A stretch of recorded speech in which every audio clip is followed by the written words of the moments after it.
जैसे साहब, जैसे जैसे देखिए, जब सोवियत फौजें जी अफगानिस्तान से वापस गईं, जी उस वक्त भी कहा जाता था कि सोवियत फौजें जहां एक दफा आ जाती हैं वहां से वापस भी जाती। जब वो वापस गईं तो उसका एक मैसेज था।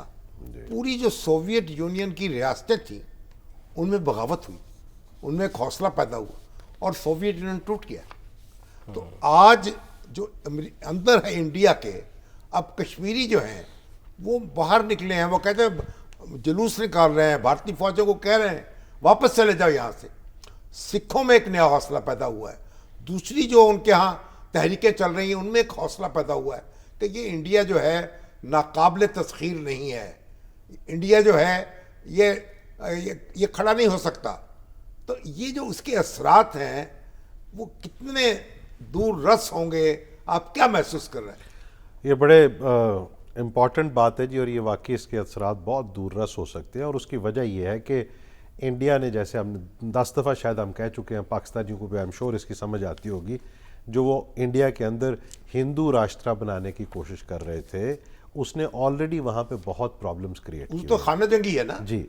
बहुत प्रॉब्लम्स उसके, सिखों के साथ उनका मसला है, मुसलमानों के साथ उनका मसला उन्होंने क्रिएट कर लिया है, कश्मीर का मसला अपनी जगह पे है, नॉर्थ ईस्टर्न स्टेट्स का मसला अपनी जगह पे है। तो इस सूरत हाल में भारत को ये बहुत बड़ा मोदी साहब ने नुकसान पहुँचाया जो पाकिस्तान के साथ जंग की, और इतनी उसमें अल्हम्दुलिल्लाह पाकिस्तान को फतह हासिल हुई और उनको शिकस्त हुई, उसको छुपाते रहे लेकिन पता है सबको, इससे नुकसान हुआ मोदी साहब को। और ये सारी जो मूवमेंट्स हैं इनमें बहरहाल तेज़ी आएगी। लेकिन अगर उन्होंने सबक ना सीखा, देखिए जब सकूत ढाका के बाद जी मुझे चुअन लाई का, वज़ीर आज़म चाइना का बयान याद है।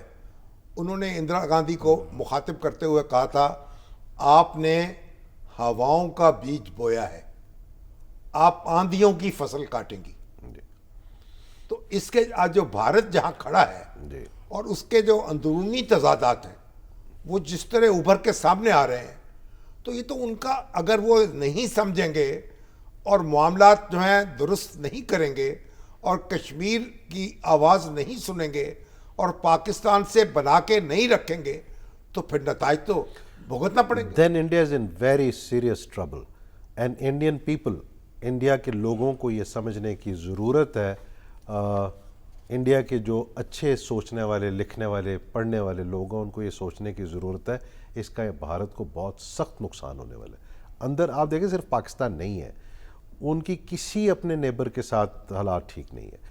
ना मालदीव्स वाले उनको पसंद करते हैं, ना श्रीलंका वाले उनको पसंद करते हैं, ना बांग्लादेश वाले उनको पसंद करते हैं, नेपाल के साथ उनका प्रॉब्लम है, Nepal is the only Hindu kingdom, उनके साथ उनका प्रॉब्लम है, चाइना के साथ उनका प्रॉब्लम है, पाकिस्तान के साथ उनका प्रॉब्लम है। तो कोई तो चीज़ गलत है ना दिल्ली की सोच में, और अंदर उनके बेतहाशा प्रॉब्लम है, लोग अंदर भी नाराज़ हैं, बाहर भी नाराज़ हैं।